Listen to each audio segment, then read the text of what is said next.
সখী শেষ পর্যন্ত তুই আমারে ভাঙ্গাই দিলা। মেজাজ গরম হইলে যেমন কাছের চুরি ভাঙ্গা চুরমার কইরা ফালাও, আমারও ঠিক একই ভাবে ভাঙ্গা চুরমার কইরা ফালাইছ। আচ্ছা, এক দুইটা নিয়ম ভাঙ্গা কি তুমি আমার হয়ে চাইলে থাকবার পারতা না? কও আমারে, তুমি চাইলে ঠিকই এক দুইটা নিয়ম ভাঙ্গা আমার হইতে পারতা। তুমি ইচ্ছা কইরাই আমারে কাছের চুরির লাহান ভাঙ্গা দিছ। আমার আফসোসটা কই জানো? আমার আফসোসটা হইল এই দুনিয়ায় আয়া আমি অনেক কিছুর মিল হইতে দেখছি। অনেক ভাঙ্গা জিনিস জোড়া লাগছে, অনেক অসম্পূর্ণ জিনিস সম্পূর্ণ হয়ে গেছে গা। হালার এমন পুরা কপাল আমার, তোমার লগে আমার মিলটাই হুদা হইল না। আসলে কি জানো, আমি এতটাই দুর্ভাগা ছিলাম, এই দুনিয়ায় আমারে কিচ্ছু দেয় নাই। বিশ্বাস করো, কিচ্ছু দেয় নাই।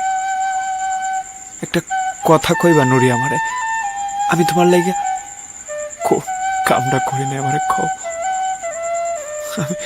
আমি তোমারে কম ভালোবাসছিলাম? আমার তো মনে হয় না আমি তোমারে কম ভালোবাসছি। এরপরও আমার কপালে তুমি কেন আসিলা না? একবার কও। শত উপায়ে শত চেষ্টায় আমি তোমার হইবার চাইছি, তোমার হইয়া থাউনের চেষ্টা করছি, কিন্তু কোনো উপায়ে আমি তোমার কাছে পৌঁছাইবার পারি নাই। কোনো চেষ্টা কাম হয় নাই।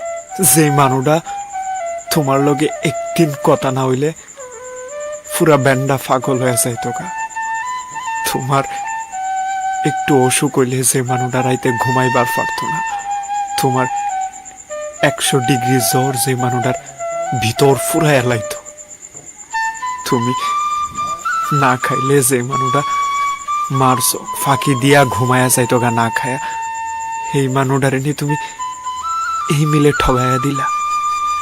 এত বড় বেইমানিটা কেমনে করলা নুরি? আমারে কইবা তুমি? জানো, যে ফুলাটা অন্ধকার রাত্রে ভয় পাইতো, এই ফুলাটা এখন অন্ধকার ছাড়া ভাল লাগে না। তোমার লইয়া যে ফুলাটা প্রতি পূর্ণিমায় 1000 বছর বাইসা তাহনের স্বপ্ন দেখতো, এই ফুলাটাই নুরি, এই ফুলাটাই এখন প্রতি অমাবস্যার রাইতে তোমার স্মৃতি মনে কইরা এর ভাবনার দেয়ালে আত্মহত্যার নীল নকশায়। কি দোষ ছিল কইবা একটু? তোমারে দেহার অসুখেই আমি হয়তো এবার মারা যাব। আমার সবটুকু বিশ্বাস যে দিয়েছে ভেঙে, তাকে কৃতজ্ঞতা জানাই। সে দিয়েছে আমার অন্ধ চোখে আলো।